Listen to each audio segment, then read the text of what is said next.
में असल में आज कोई डरने का प्लान नहीं था। हम सिर्फ 7 लोग थे जिनके नाम थे लिस्ट के ऊपर, वही आए थे। और हम यहाँ पे हमारी कोशिश थी कि मुलाकात हो। आपको पता है कि मैं जेल के अंदर भी गया, मैंने उनको बताया कि मैं भी आया हूँ। सीएम साहब, मीना खान, जितने नाम थे वो सारे आए हुए हैं। बाहर रोका हुआ है पुलिस ने।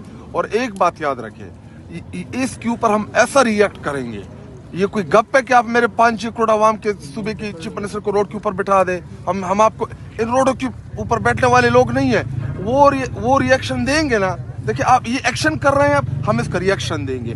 पार्टी जो है मेरे ख्याल में वो भी कोई इजलास वगैरह तलब कर इस पे बुला रही है। खैबर पख्तूनख्वा हाउस में भी इस इशू के ऊपर, खान की आइसोलेशन के ऊपर, सेहत के ऊपर और चीफ मिनिस्टर को रोड के ऊपर बिठाने के ऊपर हम कोई कंप्रोमाइज नहीं करेंगे। ये इनके बाप का मुल्क नहीं है कि ये इनके बाप का मुल्क है।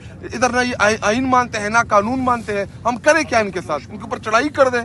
फिर जब हम करते हैं फिर कहते हैं कि ये बदमाशियां करते हैं। ये हाल है मुल्क में आइन और कानून का कि इस्लामाबाद हाई कोर्ट ने आर्डर्स दिए हैं कि मिलाएं चीफ मिनिस्टर और इन तमाम पॉलिटिकल लोगों को। आप इस्लामाबाद हाई कोर्ट के अहकामात नहीं मान रहे हैं और क्या रहे हैं? किसी नोटिफिकेशन नहीं आया।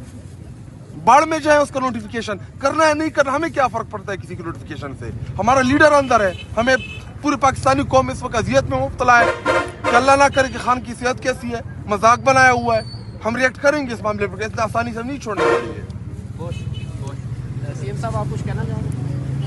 नहीं, मैं जब CSO साहब आ जाए फिर कहूँगा इंशाल्लाह। और ये जो है आपने जो बात की कि नॉर्मल, ये नॉर्मल चीज़ें नहीं हैं।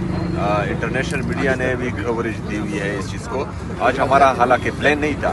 मैं मेरा तरतीब था कि मैं पूरी दुनिया को दिखाना चाह रहा था, पूरे पाकिस्तान के साथ साथ बाहर की दुनिया को भी, कि एक सूबे के वज़ीर-ए-आला के साथ ये क्या कर रहे हैं। अदालती अहकामात होने के बावजूद बार बार जो है वहाँ चीफ जस्टिस ऑफ पाकिस्तान को कॉल करने के बावजूद, वहाँ इस्लामाबाद हाई कोर्ट के चीफ जस्टिस से मिलने के बावजूद, वज़ीर-ए-आज़म को बताने के बावजूद, कौमी असम्बली से करारदाद पास करने के बावजूद, सूबाई असम्बली से करारदाद पास करने के बावजूद भी एक सूबे के चीफ एग्जीक्यूटिव को उसके लीडर, उसके कायद जनाब इमरान खान साहब से मिलने नहीं दिया जा रहा था। और मेरा ये तमाम तर जो लवाजमात थे, जो आईनी और कानूनी रास्ते थे, जो ये ऑप्शंस थे, ये इसलिए मैं कर रहा था कि मैं दुनिया को दिखाऊं कि पाकिस्तान तहरीक इंसाफ का हमेशा से एहतजाज जो है वो आखिरी ऑप्शन रहा है, पुरअमन एहतजाज। हमें दीवार से लगाया जाता है, उसके बाद हम ऑप्शन इस्तेमाल करते हैं। और ये जो है आप इसको नॉर्मल ना समझें, इसका प्रेशर जो है इन पर है और ये इसका अंदाज़ा हमें है। लेकिन फिर जब हम तरीके से आएंगे, तैयारी के साथ आएंगे, इरादे के साथ आएंगे, तो फिर जो है मेरे ख्याल में बहुत से लोगों की नींदें उठ जाएंगी। लेकिन बहरहाल ये भी इनको तकलीफ दे रही है और ये पूरा पाकिस्तान ये देख रहा है। सर, प्रेशर की आपने बात की, CSO साहब 2 बार आपके पास आए, कान में कुछ कहा भी, कोई प्रेशर? चले, बहरहाल वो अभी गए तो उसके बाद जो है वो आते हैं तो वो भी पूछ कर बताते हैं।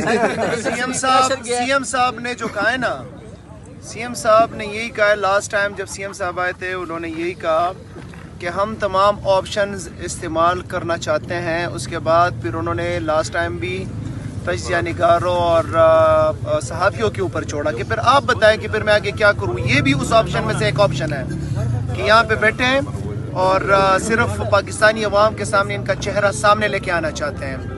और आगे आप देखें इंशाअल्लाह ताला फिर क्या होता है। शुक्रिया। बहुत शुक्रिया। Thank you sir, thank you so much.